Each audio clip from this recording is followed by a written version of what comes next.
Time to make a video. I've been looking at artifacts today, and I've got a lot of artifacts to show on video before I'm going to give them back to the person who loaned these to me. These are real artifacts. Okay, I'm just going to give you my opinion on them. I don't have a professional archaeological opinion. I'm going to give you my opinion from a flint knapper's point of view. Okay? So, a lot of these aren't labeled as anything. Some of them are. The sites are labeled on some of these. But anyway, I'm not going to tell you exactly what types they are or what type of flint this is. I'm just going to look at the flint knapping. All right? If I do happen to know the style or the type, I'll let you know. If I happen to know the flint type or the chert type, I'll let you know. But that's not my focus of the video. Okay. Without further ado, this is one of my favorite ones. I've been looking at this here. I've already showed it on a previous video. This is another one of my favorites. I'm going to make paper cutouts of these, but more symmetrical, with these barbs on both sides and a full length of what I guess would be the full length, right? I've got other artifacts that have almost the full length. This one is similar. I can do that kind of thing and get kind of an estimate on how long it should be, that sort of thing. Anyway, and then from those paper cutouts, if I wanted to make one similar, it would be easy. So since I won't have these anymore. Okay. Now this is high grade chert on both of these. Now there's no way of knowing if they were made at the same time or 100 years apart or 1,000 years apart. Okay. If you look at artifacts, if you have a lot of them, you're not going to know unless you find them exactly in the same place, in the same layer, on the same site. You're not going to know how old they are compared to each other, or what the distance in time is between each other, which means they're going to be different knappers. A person doesn't live longer than 70 years in most cases, so if they're 70 years apart in time, they're going to be different knappers. That's one thing. Sometimes, though, when they're found together on the same site, the same layer, the same area, maybe even in a cache with a bunch of these together, it may have been the same napper making the points. And they could all be different. They could all be the same, but they could all be slightly different. These can be separated by 200 years in time, made by different nappers, obviously, but they look like they were made by the same guy. Okay, so there's a range of possibilities. It makes it very difficult to tell if they were made by the same guy or not, right? There got to be very specific conditions to know if they're. You got to know the ages. You got to know the positions of these things in the ground to know if they were made, or the possibility that they were made by the same guy or not. Okay. The reason why I say that is because the first thing that pops up is different guys use different tools. Also, the same guy may use different tools in the passage of his life. He might start with one set of tools and end up with another set of tools, and his points might look exactly the same, even though he's made them with different tools, right? He could start with one set of tools and use the same set of tools throughout his whole life, and yet the points look different from when he started to when he stopped. They may all look the same. Also, it's another possibility. Most people tend to think that a napper starts when he gets good. It starts to look a certain way, and it is that same way throughout his whole life. That's what they're assuming. Okay? When I read studies on these sites, they're assuming that the napper is going to do the same work all the time, and they can start to say, all right, well, this flake was made by this particular type of tool on all of these points, you know. They were all started on the base first, and then the blade was done. All of them were like that. And that was from the time he got good at it, like let's say in his teens, until he died in his 50s. All right, that's what they assume in most of the studies that I've read. Some people and some studies don't get into that aspect. The reason why I'm mentioning all this is because from a flint knapper's point of view, if you are saying that this particular flake is done with that particular tool, it seems a little bit ridiculous to me because of all the things I've mentioned before. You may be right, but, you know, a broken clock is right twice a day. It might be coincidence that you're correct.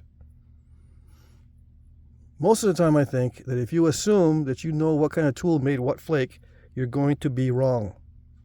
Especially if you go into the techniques as well. You cannot really ascertain exactly how they were made by looking at the artifacts. You can try to duplicate them in the modern setting and say, well, there's a possibility that they could be made in this way, but it's just a possibility. Okay. So,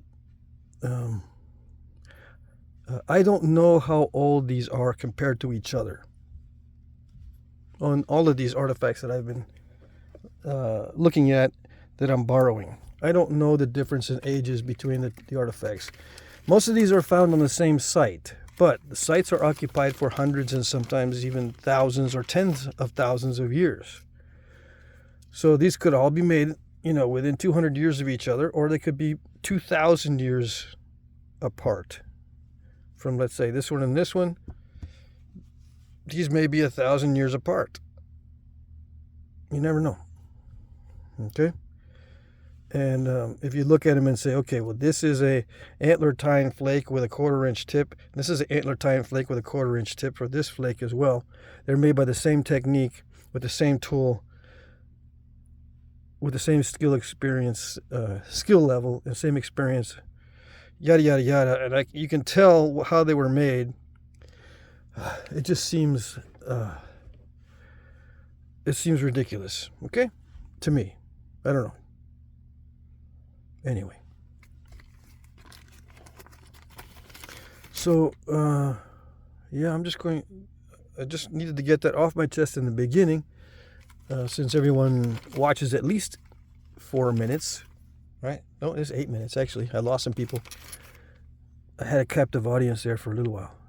Anyway, I'm going to start looking at these.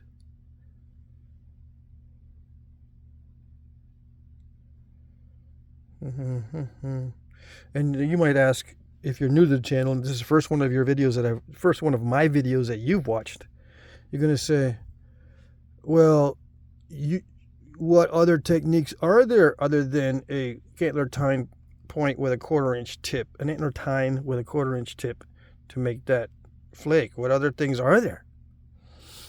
Well, I have a lot of other ways that I use tools. You know, you can pressure flake that, you can percussion flake that. And there's separations between pressure and percussion. I mean, there's divisions. There's 2 types of pressure, 2 types of percussion, basically. What are the 2 types of pressure? There's aggressive pressure and there's passive pressure. What are the 2 types of percussion? There's direct percussion and indirect percussion. Within those types of percussion, there is also variation. There's significant differences between the techniques with direct percussion and the techniques with indirect percussion. You can have horizontal, let's say the indirect percussion. You can have horizontal punches or vertical punch work. Indirect percussion uses punch work. Direct percussion, you can use a billet, hammerstone. You can also use a composite tool like a heavy antler with a something else embedded into the antler as your tip, as an example, to do the percussion work. You could also create a hammer-looking thing instead of a billet. You can tie a rock onto a stick and use that instead of a hammerstone that you just hold with your hand, as an example. And on and on and on and on. So there's a lot of different possibilities in case you didn't know. And I try to use a lot of techniques and different tools in my videos to show you that there is probably at least 2 different ways to make the exact same flake. There's at least 2 different ways to make the exact same flake, which means you only have a 50-50 chance at best to guess how that was made. Now, with this particular one right there, more than likely that's pressure flaked, but you never know. It could be a percussion flake. The edge is not, as an example, the edge does not look like it's been picked very carefully like you would do with a pressure flaker.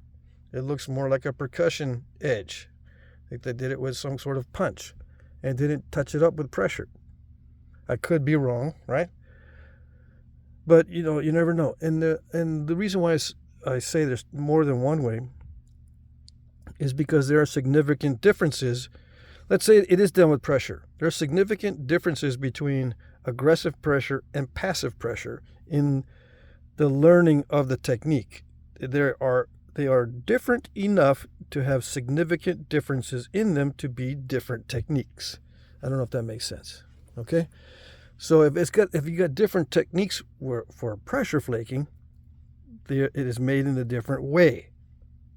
One type of pressure flaking versus another type of pressure flaking.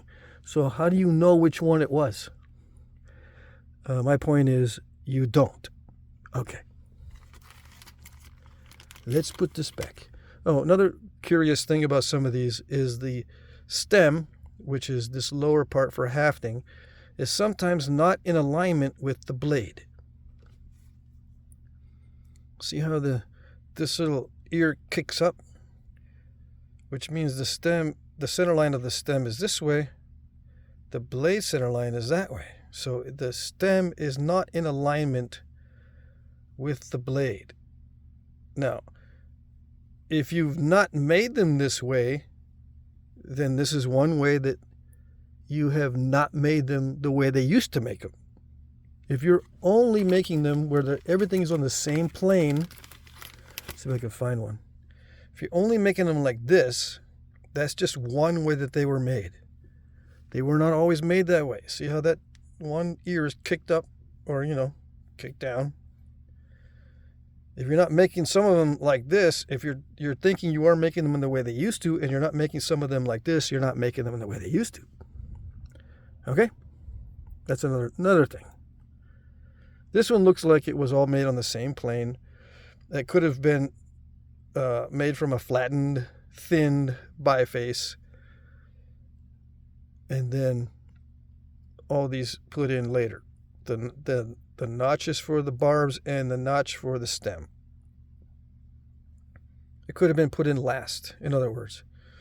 But you look at how the flakes are overlapping, sometimes you can tell that the side flaking was done after the notch flaking, or vice versa.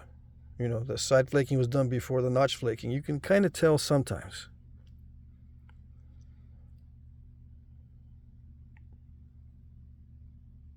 Yeah. You have to study the flaking. You have to pore over it, look at it, examine modern examples of how it's flint knap. If you're a flint napper, you can try to duplicate this, and if the only way you can duplicate it is do the side flaking first and then the notch flaking, then that's probably how it was done as far as procedure goes. Now, this type of notch can be done with a vertical punch, a horizontal punch, or pressure flaking.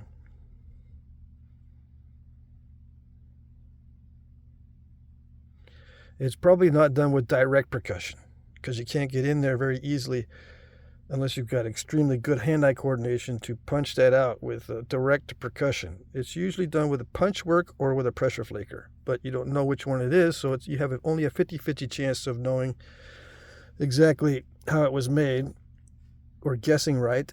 If I were to guess, it looks like it's a combination of punch work and pressure work. Yeah.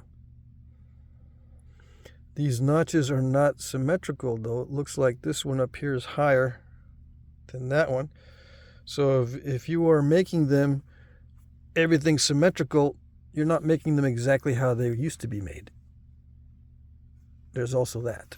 Okay, so there's also this type of making these, this type of technique for making these. See how this is made on a very crude biface. They put the stem in first on this very crude biface.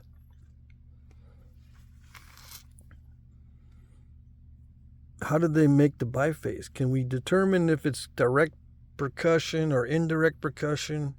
Is there any pressure flaking on this blade, or is it all, direct percussion? Is it hammerstone or is it antler billet? Is there secondary damage that is not napping damage? I see like a burin break here, like it was dropped this way, and the flake went across there, because I don't think that's a napping mistake. It looks like it was thrown actually, and it bounced on the ground, and it took that off right there. There's also this break here that removed this barb, and there's also a burin looking flake here that looks like this got dinged as well. So this whole side looked like it got dinged somehow. Disappeared in that direction, the barb taken off, and this looks like a ding here as well. It's not finished. It's broken in manufacture or discarded in the process of being manufactured. You can also see there's an asymmetry there with the depth of the notches. But even if they did the stem first, it's still in alignment with the blade pretty much. Now you can you might be able to get a blade that goes differently than the stem, because you've got room here in this thickness when you start thinning it down to have the blade a little bit off center from the stem. It's possible, but it looks like this one is pretty well aligned, unless this little broken off piece was kicked downward, and the stem, it might end up being on a different plane than the blade itself. Okay. Why was it discarded? It may not have been discarded. It may have just been saved for later, and it got dinged up in the storage container that it was in. That's possible too. You can keep this in a bag or something, and if you drop the bag enough times and get enough dings on it, you just say, man, I ruined it. I didn't finish it. It got ruined, and I'm going to throw it out, because it looks like it was not used for anything else. Yeah. This one was also broken and manufactured because the barb's not finished on this side. You can tell it's not finished because if you look at a finished one, you can pretty much tell that the edge is not developed well enough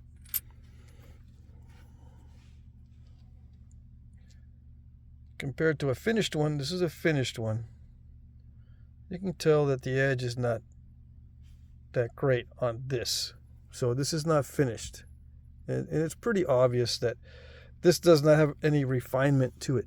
So it's broken in manufacture somehow, and that's the obvious thing. Now, that might not be the thing that causes this to be discarded.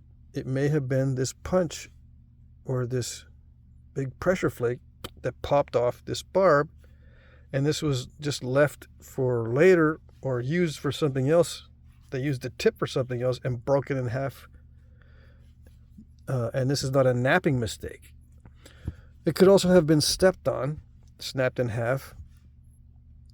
But it looks like there may have been a combination of blowing out that barb and breaking it in half at the same time.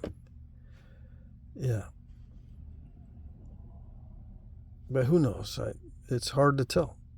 Very difficult. Even after napping a long period of time, it's very difficult to tell what happened.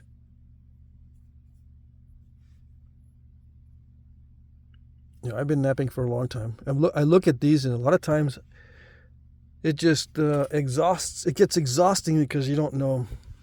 You really can't figure out what's going on. All right. Now this one, there's some obvious signs of things that happened to this one. This is a heat pop. Now, what caused the heat pop? I don't know. Was it a finished point? It's possible this could have been finished, yes. And this broke as impact damage. It could also be broken in manufacture as they were manufacturing it, and it is not finished. It does look finished because the edges are sharp enough to be used, but it may not be finished. And as they were doing something here on the blade, they snapped it in half, because this could be snap in half-ish type shirt, which, you never know. It looks like high grade or very high grade material, and it was probably raw when they napped it, and it broke in manufacture. That would be my guess. And then it somehow ended up in a fire, and it got fire damage. Now, some people might say that this might have been used, stuck in the animal, and then when the meat was cooked, it heated this up and caused the fire damage. But in most cases, I think, they would dry the meat and not cook the meat. And if they ate the meat on the spot, they would usually eat it raw, believe it or not. So cooking big chunks of meat that could have something like this in it without anyone knowing is going to be rare. But that's my opinion, right? Most of the time they would dry the meat because it was easier to transport. It lasts a lot longer. You can keep it over the winter. It's much better to dry the meat for future use than to try to cook it and eat it all on the spot. Okay. I don't know what type that is. That's a weird type. Yeah. This type is not so difficult because it's probably a a Pedernales variant or something, or a Baker variant. Or see, the notch down at the bottom is very deep, so this approaches the morphology or the shape of a Gower point. These really deep basal notches. Like, I think this is a Gower. One thing about Gower points is these ears are usually really wonky. These are not wonky ears. Also, the thing is, so it might not be a Gower, but the thing is, some of these, they are hybrids. There's hybrids in between some of these, and these were found in similar locations, right? So they may have had transitions between different types. So you could start out with a crazy looking Gower and then end up with a neat looking Gower after a period of several hundred years. You don't know. It's just a possibility. Okay. Let's see what else we can look at from this batch of things. This one's made on a flake. Now, all these said Marshall on them, right? These are labeled by somebody else. I don't think they're all Marshall points. I mean, it could be, but this looks like a little bit too narrow for a Marshall. I don't know. When I think of Marshall, I think of something, bigger, like these, with either a straight base or a little slightly concave, and not something so narrow like that. But you never know. It could be made by the Marshall culture. Sometimes you have what they call untyped points. Yeah, you just don't know what they were doing. Maybe they just made the stem too narrow by mistake. Or they wanted to fit it into a bone instead of a piece of wood. The marrow channel in a bone is not that wide in many cases, so if you want to stick it into a bone, into that marrow hollow in the bone, a narrow stem works. Yeah, so this one is a well-developed well-flaked, Marshall-looking point. Most modern nappers tend to go for this type of point with this look to it. Maybe not this type, but this look to it, the type of look that it has, instead of another type of point that isn't so nice and regular. See, this one is smooth surfaced.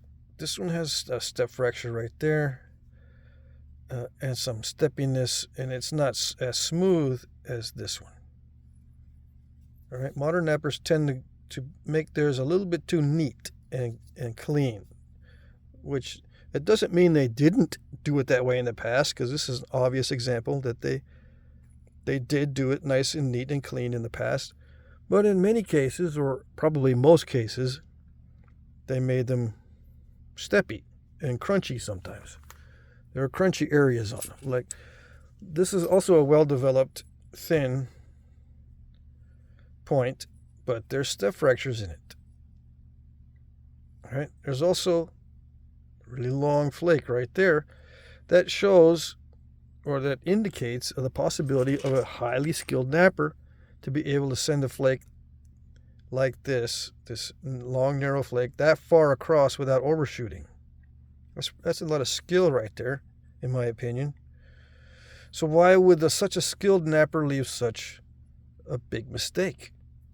He may have tried to get it from the other side, right there. A couple times, maybe. It didn't work. Oh well. They don't care. It looks like it was used. It's finished. It's got some damage on it. I don't know if that's impact or what. This got some damage on the tip, obviously. I don't know if it's impact or what. Who knows? The edge is kind of sharp, but it's not real sharp. A lot of times I notice that the inside of the notch is sharper than the blade edge. In this case, these are not. These are more dull in here than the edge on this particular one. The edge is still pretty sharp, and it's very, very thin.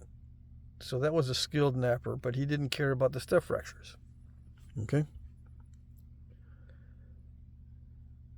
So it may have been the material itself is very steppy. Yada, yada, yada. Yeah, could have been a hard spot. That might just be a hard spot. Or it just doesn't matter. Yeah. It could be perfect material, but the step fractures, don't matter. Okay? There's many possibilities. All right, so what's the difference between these two? Obviously, the stem width. If the stem is 3/4 inches or wider, I tend to think that it's a knife blade. That's my opinion. This one here is 15/16 wide, so this to me looks like a knife blade, and this looks like a projectile point. Because this one here, the width on this one is 3/4, a little bit less across the notches. Yeah, it's less than 3/4 across the notches. Across the notches on this one is like it's a little bit less. It's like a 7/8. It's larger than 3/4. So I would think that this would be a knife blade, and this would be a little dart point. But they could both be knife blades, or they both could be at little dart points. Yeah, you don't know. Okay. There's some little ones over here. I didn't know how to classify these. I've been looking at these. I think these are those Frio, what is it called? Dang it, I cannot remember. These look like hybrids between Ensors and Frios. Yeah, because this one has a really long ear on it. Typical of Frio, but not Ensor. Right? But this one over here has the Ensor looking ears on it. This one has kind of like the Ensor, but the Ensor has more chipping under the barb. You know what I mean? Anyway, I couldn't figure out how to classify these, so I stuck them together. Yeah, I don't know what that one is either. Except for heat damaged. These are all Texas points, all found in Texas, Central Texas, and there's a site. It's around here somewhere. There's a numeric designation for this particular site. Most of these are all from the same site, but they're not from the same occupation. They're from different layers. I don't have that information. All I know is unfamiliar with the types of stones. I don't know what the stone is called, but I've napped this type of stone before. And I've napped this type of stone before. I've napped this type of stone because I've napped a lot of Texas material. Yeah. Some of it naps really well raw. Some of it needs heat treatment. And I can't tell which is which on a lot of these.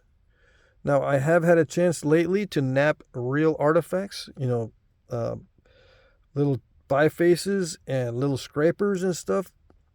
And 4 out of 5 times, they're made of high-grade chert. So I would assume that most of these are high-grade chert, 4 out of 5. And if it wasn't high-grade chert, they would heat treat it at least lightly so that they could nap it to a thin state. Okay.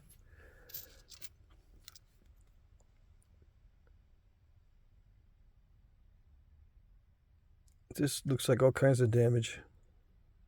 I'm not going to speculate on exactly how these were broken. It does look like impact damage. Looks like a primary impact damage and secondary impact damage. Or maybe it snapped during manufacture and they were using it to scrape something and they did secondary damage on it. I had no idea. Yeah. Some of these look finished and they might not be. Some of these might not look finished, but they are finished. So it's hard for me to tell exactly what state they're in. I'm just going to guess. I'm guessing if I say it's broken in manufacture, it's a guess. Or if it's an impact fracture, it's a guess, unless there's an obvious sign of impact. And there's some in the collection that do have obvious signs of impact. This one here, if you look at the break, it looks odd.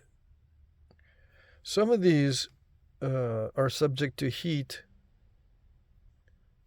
after they're discarded or broken.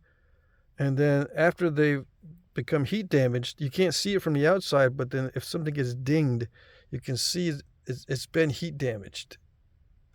So the life of this may have been, it was shot at an animal, it snapped off right there. This was discarded during the butchering. It was exposed to fire somehow. It didn't really look like it affected it that much, and then nature took its course, and somehow this little barb got broken off.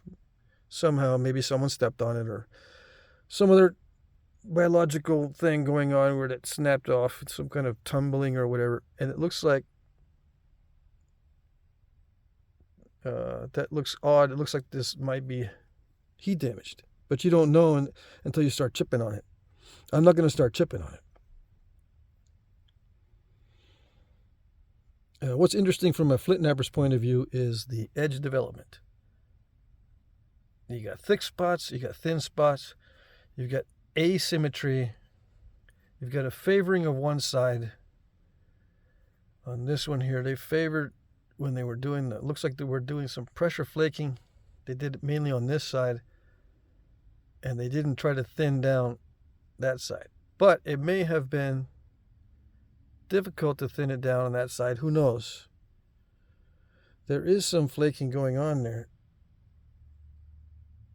It looks like the majority of the bold flaking was done on this side and not much on this side. This is little flakes and these are big flakes. Now this is a big flake too, so big flake here, big flake there, so they may have just favored, they held it and flaked big flakes off of this side and then turn it around and do the same thing on that side. From a flint knapper's point of view, that's what looks obvious to me.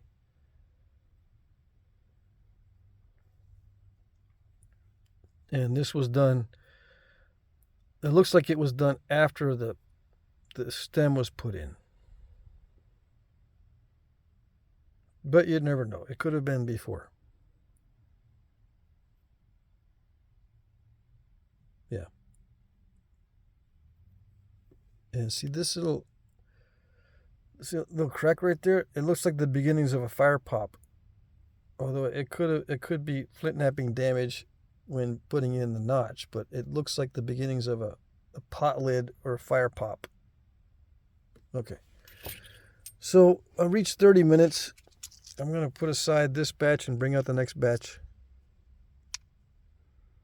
I rambled on in the beginning about how we don't know how these were made, and I'm not going to speculate. I'm just going to guess according to my experience. I am going to point out some things that are obvious. Like you can see the size of the tool tip that was used to notch that. The pop out shows you the width of the tip. I mean, the tip is not going to be wider than that. So you know, and it pretty much has the scar of the width of the tip that was used to flake that. And you see that on a lot of points. So we can pretty much guess how narrow their pressure flakers were. And to have a pressure flaker that narrow to pop out something that big, it's probably a punch or a pressure flake with hard material, like very hard bone or very hard antler. To get a punch out that big with such a small point, unless this is a very easy to knap stone, then you don't need such a hard flaker if it's easy to knap. So you can get big pop outs if it's a really nice material to knap.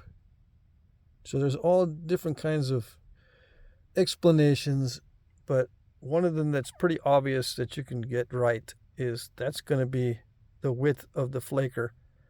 It's not going to be any larger than that. It's going to be that size or smaller. And I've tried to get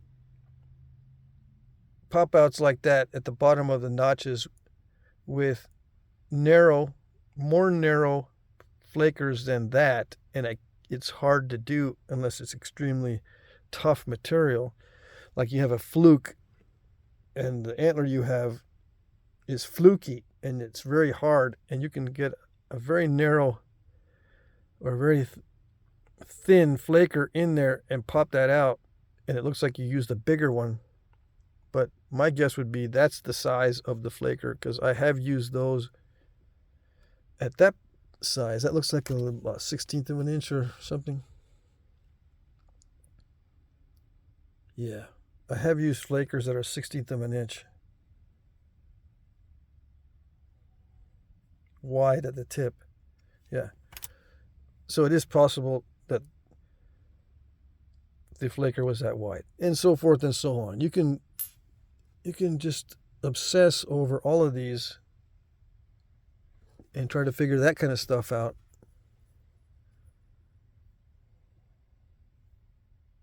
All day long. You know, why would they make this one so wide and that one so narrow when everything else looks extremely well made? Why would they not be symmetrical? Well, obviously it didn't matter that much. Yeah.